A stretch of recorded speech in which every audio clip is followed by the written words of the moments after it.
जी बच्चों, तो story of plastids के बारे में बात करते हैं और वो बातें जानने की कोशिश करते हैं आज की वीडियो में जो आज से पहले आपको शायद किसी ने भी नहीं बताई होंगी। So welcome to GS academy YouTube channel.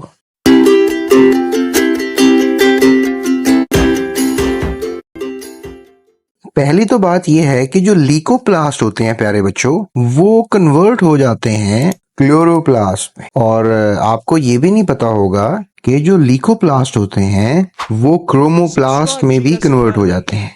और इंटरेस्टिंग बात तो ये भी है कि जो क्लोरोप्लास्ट होता है वो कन्वर्ट हो सकता है क्रोमोप्लास्ट में, और जो क्रोमोप्लास्ट है वो कन्वर्ट हो सकता है क्लोरोप्लास्ट में। तो ये बातें आज के इस लेक्चर से पहले आपको शायद किसी ने बताई नहीं होंगी। उन्होंने बस आपको यही बताया होगा कि जो प्लास्टिड्स होते हैं उनकी 3 टाइप्स होती हैं, लीकोप्लास्ट, क्लोरोप्लास्ट, क्रोमोप्लास्ट। लेकिन ये जो मैंने आपसे बात शेयर कर दी है इसे हम कहते हैं inter conversion of the 3 kinds of plastids. तो ये बात आपने याद रखनी है, ठीक है। सो ये जो बात मैंने आज आपको बता दी है ये आपने भूलनी नहीं है। थोड़ी सी बात और करते हैं आपसे कि आखिर लीकोप्लास्ट, क्लोरोप्लास्ट और क्रोमोप्लास्ट इनके इन नामों का क्या मतलब है, और इसके अलावा ये कहाँ कहाँ पाए जाते हैं, और इसके अलावा क्या इनकी भी कोई टाइप्स होती हैं, उनके ऊपर भी थोड़ी सी बात कर लेते हैं। लीकोप्लास्ट का जो लफ्ज है वो बेसिकली लीको यानी कि वाइट इसका मीनिंग होता है, यहां से लिया गया है। और इसके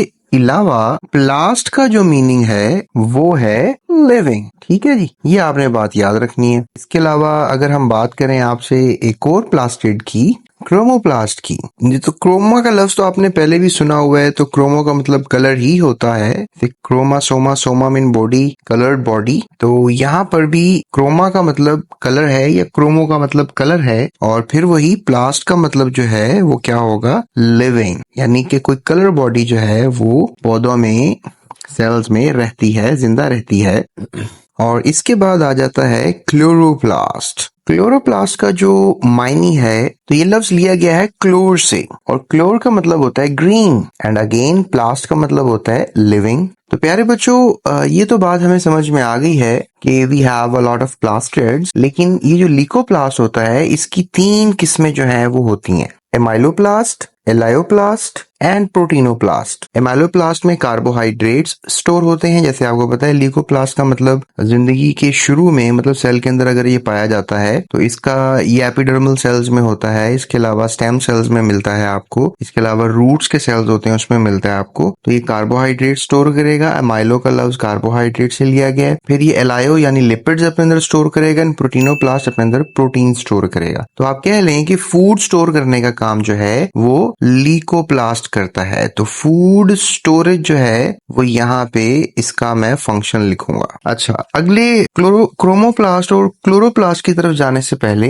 मैं आपको ये भी बता दूं कि प्लास्टिड्स को सबसे पहले अगर किसी साइंसदान ने स्टडी किया था तो उसका क्या नाम था, तो उसका नाम शेम्पर था, AFW शेम्पर, जिसने 1885 में ना सिर्फ आपको बताया इन प्लास्टिड्स के बारे में बल्कि इनकी क्लासिफिकेशन भी आपको करके दी। तो आप ये भी सोच रहे होंगे कि प्लास्टिड का क्या मीनिंग होता है, तो इसका मीनिंग होता है फॉर्म्ड और मोल्डेड। ये प्लास्टिकस से जो है लफ्ज लिया गया है। चलें अब जल्दी से क्रोमोप्लास्ट की भी क्लासिफिकेशन कर लेते हैं, इसकी भी टाइप्स के बारे में स्टडी कर लेते हैं। फियोप्लास्ट, रोडोप्लास्ट, तो ये 2 इसकी टाइप्स हो जाएंगी हमारे पास क्रोमोप्लास्ट की, इसकी 2 टाइप्स। तो बच्चों ये था हमारा आज का लेक्चर जिसमें हमने आपसे बात कर ली about the interconversion of the 3 kinds of plastids. Video जो है आपके लिए हेल्पफुल साबित हुई होगी। सब्सक्राइब करें, अपना ख्याल रखें और जीएस एकेडमी के साथ रहें। अल्लाह हाफ़िज़। Thank you for watching GS Academy.